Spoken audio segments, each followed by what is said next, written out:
بسم اللہ الرحمن الرحیم۔ السلام علیکم۔ Learn Urdu with Mrs Sadia Farhan سے میں جماعت ہشتم کے سبق پاکستان کے چند اہم تہوار کا خلاصہ لے کر آج حاضر ہوئی ہوں۔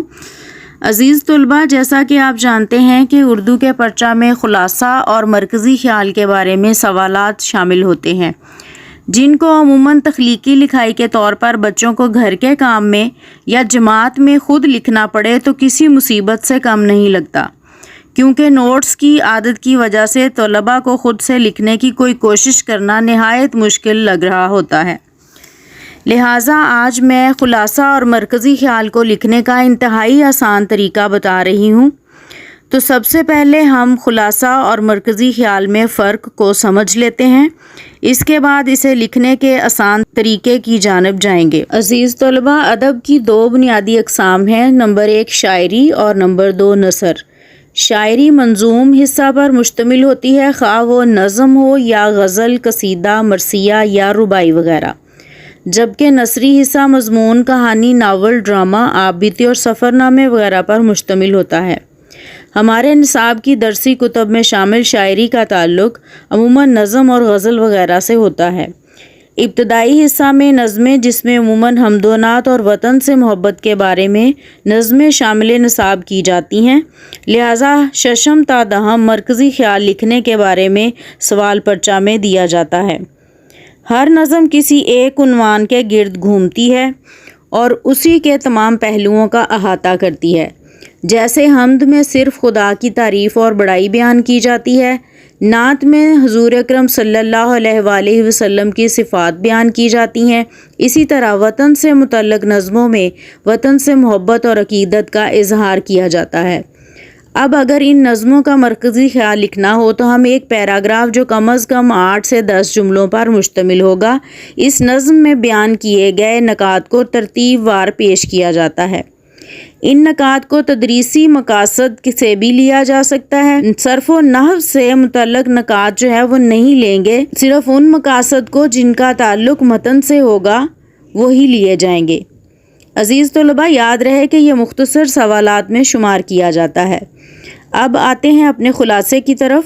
خلاصہ لکھنے کا طریقہ بہت آسان ہے، بس آپ نے چند نکات مد نظر رکھنا ہے۔ خلاصہ ہمیشہ اسباق میں شامل نثری حصے کا ہوتا ہے۔ عزیز طلباء، ہر سبق کی تدریس سے پہلے تدریسی مقاصد لازمی دیے گئے ہوتے ہیں۔ ان کا مقصد سبق میں بیان کیے گئے عنوانات کا مختصر تعارف دینا ہوتا ہے اور ساتھ ہی صرف و نحو یعنی گرامر کے مطابق تدریس بھی ہوتا ہے۔ اب جب ہم خلاصہ لکھیں گے تو سب سے پہلے ان تدریسی مقاصد کو زیر بحث لائیں گے، جن کا تعلق صرف اور صرف سبق کے متن سے ہے۔ صرف و نحو سے متعلق حصے کو خلاصے میں شامل نہیں کریں گے۔ مثلاً اگر ہمیں اپنے سبق پاکستان کے چند اہم تہوار کا خلاصہ لکھنا ہے تو ہمیں تدریسی مقاصد میں سے پہلے 4 مقاصد جن کا تعلق مکمل طور پر سبق کے متن سے ہے اسی کو زیر تحریر لائیں گے۔ ان مقاصد کو سبق میں ہر الگ الگ پیراگراف میں بیان کیا گیا ہوتا ہے، لہٰذا ان مقاصد کو اپنے الفاظ میں پیراگراف کی مدد سے وضاحت کرتے ہوئے لکھتے جائیں گے اور یوں ترتیب وار پیراگراف کو جوڑ کر آسانی سے خلاصہ لکھ سکتے ہیں۔ خلاصہ ہمیشہ سبق کی تدریس اور پڑھائی کے دوران بتائے گئے الفاظ کے معنی کو استعمال کرتے ہوئے لکھنا ہوتا ہے۔ آپ اپنے انداز میں آسان الفاظ میں لکھیں گے، جو بھی آپ کو نکتہ سمجھ آئے آسان کرتے جائیں۔ تدریسی مقاصد میں دیے گئے یہاں پہ صرف و نحو سے متعلق مقاصد کو لکھتے وقت استعمال نہیں کیا جاتا۔ اسی طرح اس سبق کے 5ویں مقصد کا تعلق چونکہ مضمون نویسی سے ہے، کیونکہ مضمون نویسی خلاصہ لکھنے سے کچھ مختلف ہوتی ہے، اس لیے اس مقصد کو ہم نظر انداز کر دیں گے۔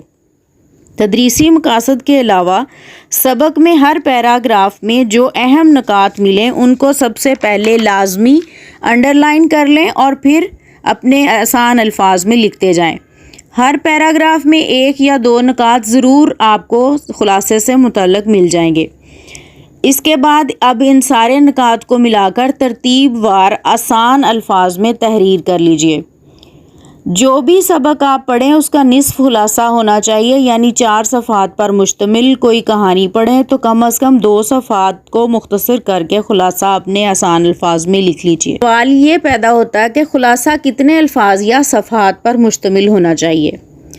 تو عزیز طلبہ، جو بھی سبق آپ پڑھیں گے اس کا نصف خلاصہ ہونا چاہیے، یعنی اگر کوئی سبق 4 صفحات پر مشتمل ہے، کوئی کہانی آپ کی 3 یا 4 صفحات پر محیط ہے، تو آپ کم از کم اس کے 2 صفحے مختصر صورت میں خلاصہ لکھیں گے۔ چونکہ یہ خلاصہ آپ خود لکھیں گے اس لیے بآسانی یاد بھی ہو جائے گا، لہٰذا جو طلباء و طالبات خلاصہ لکھنے اور یاد کرنے کو ایک مشکل مرحلہ تصور کرتے ہیں، قدر آسانی محسوس کریں گے۔ مجھے امید ہے یہ سارے نکات آپ کو مرکزی خیال اور خلاصے لکھنے میں مددگار ثابت ہوں گے۔ اگر آپ کو میری ویڈیو پسند آئے تو سبسکرائب ضرور کیجیے اور ساتھ ہی لائک اینڈ شیئر کرنا نہ بھولیے تاکہ میری اگلی آنے والی تمام ویڈیوز اسی طرح آپ کو اردو کو آسان طریقے سے سیکھنے میں مدد دیں۔ شکریہ۔